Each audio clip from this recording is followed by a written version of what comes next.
Hello everyone. आज हम discuss करेंगे फंक्शन। फंक्शन क्या होता है और उसके साथ साथ हम पढ़ेंगे डोमेन, कोडोमेन और रेंज। हम इसे पिछले वीडियो में भी पढ़ चुके हैं, लेकिन हम यहाँ पर वापस एक बार देखेंगे कि फंक्शन के साथ वो रिलेट कैसे होता है। तो आइए देखते हैं। सबसे पहले डोमेन क्या होता है। डोमेन क्या है, तो हम इसके लिए मान लेते हैं एक आपका ये हमारा क्या है, एक सेट ए ले लेते हैं। इसमें हम एलिमेंट ले लेते हैं 1 2 3 4 5 6, और एक हम सेट बी ले लेते हैं। इसमें भी हम कुछ एलिमेंट्स ले लेते हैं, जैसे कि ए बी सी डी ई।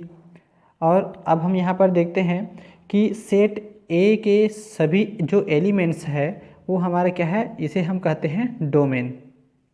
और सेट बी के जो सभी एलिमेंट है इसे हम कहते हैं को डोमेन।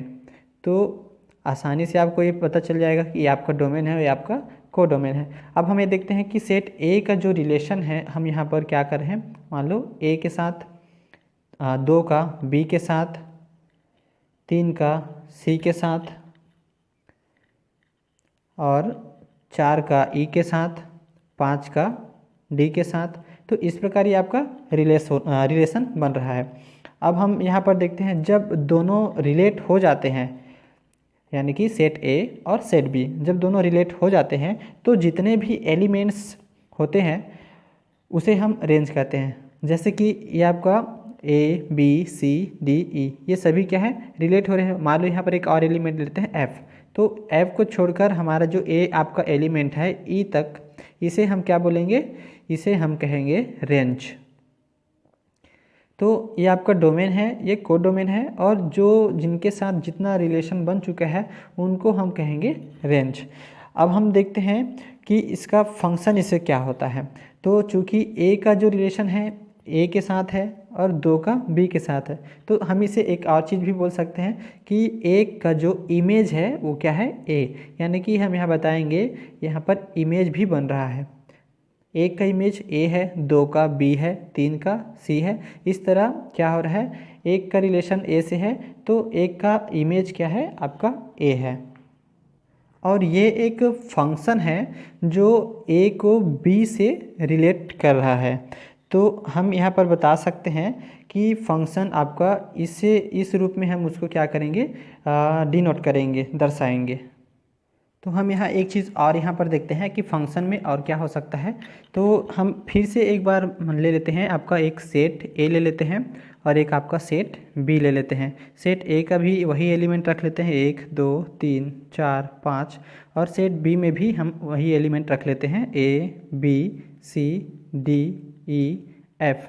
अब हम दोनों का रिलेशन यहाँ पर बना रहे हैं। तो एक का हमारा रिलेशन क्या है, ए से, और 2 का बी से, फिर 2 का सी से, 3 का डी से, 4 का ई से और 5 का डी से।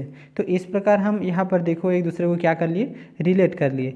इस कंडीशन में हम इन्हें फंक्शन नहीं कहेंगे। क्यों नहीं कहेंगे, तो हम यहाँ पर देखेंगे कि जब सेट ए यानी कि डोमेन का यहाँ पर इमेज जो बन रहा है ए बन रहा है, तो एक इमेज है, लेकिन यहाँ पर हमारा क्या है, जो 2 है उसका यहाँ पर 2 इमेज बन रहा है। तो कभी भी आपका एलिमेंट का 2 इमेज नहीं बनता है।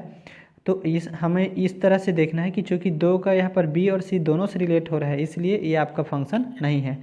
लेकिन यदि यहाँ पर क्या होता कि ये आपका जो रिलेशन है 3 का डी से भी है और 5 का डी से, तो डी का रिलेशन यहाँ पर दोनों के साथ बन रहा है, तो ये आपका सही हो सकता था। लेकिन चूँकि यहाँ पर हमारा जो 2 है उसका यहाँ पर दोनों से रिलेट हो गया है को डोमेन में, इसलिए इसको हम बिल्कुल भी फंक्शन नहीं कहेंगे। तो हम यहाँ पर एक दूसरा रूप ले लेते हैं, एक आपका set A and set B. अब यदि यहाँ पर हमारा 1 2 3 4 5 और यहाँ ए बी सी डी ई, तो अब यहाँ पर देखें कि ए का जो रिलेशन है एक के साथ भी होना चाहिए और 2 के साथ भी है। तो इस कंडीशन में हम उनको क्या कहेंगे, फंक्शन कहेंगे। चूँकि एक चीज़ हम ऐसा समझ सकते हैं कि मान लो ये आपका क्या है, सन है और ये आपका फादर है। तो एक चीज़ याद रखने के लिए बहुत अच्छी तरीके हैं। तो यहाँ पर हमारा क्या हो रहा है कि सन का हमेशा कभी भी देखिए यहाँ पर 1 और 2 का रिलेशन ए से है, तो ये जो क्या है, इसको हम सन मान रहे हैं। और सन जो है उसका एक फादर हो सकता है, किंतु सन फादर का सन का हमारा क्या हो सकता है, एक ही फादर होगा। लेकिन यहाँ पर क्या हो रहा है, एक सन का 2 फादर यहाँ पर बता रहे हैं, तो ऐसा कभी संभव नहीं है। लेकिन यहाँ पर हमारा क्या हो रहा है कि 2 सन का 1 फादर, तो ये संभव है। तो हम यहाँ पर बता सकते हैं कि भाई एक पिता का 2 बेटा हो सकता है, लेकिन एक बेटे का 2 बाप नहीं हो सकता।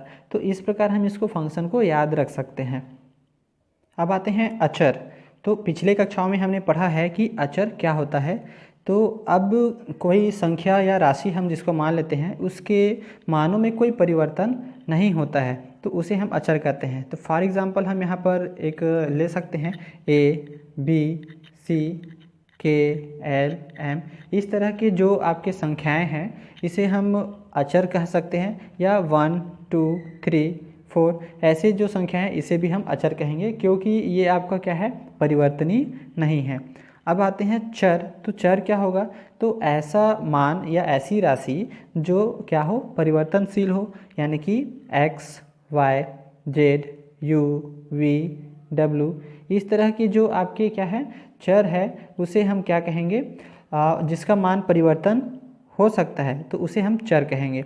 तो इस प्रकार हम समझ सकते हैं। इसी के साथ साथ आता है आपका स्वतंत्र चर और परतंत्र चर। इसे हम 2 भाग में विभाजित कर सकते हैं, यानी कि स्वतंत्र चर और दूसरा है परतंत्र चर। तो स्वतंत्र चर क्या होता है, किसी समुच्चय के ऐसे जो स्वेच्छ मान रखते हैं, अर्थात उसका अपना है, जैसे कि x = 2 है या 3 है या 4 है, ऐसे स्वेच्छ मान अपना रखते हैं, तो उसे हम स्वतंत्र चर कहेंगे। और परतंत्र चर किसे कहेंगे, जो क्या हो, इसके मानों के ऊपर डिपेंडेड हो, तो उसे हम कहेंगे परतंत्र चर। तो ये 2 प्रकार के आपके चर होते हैं।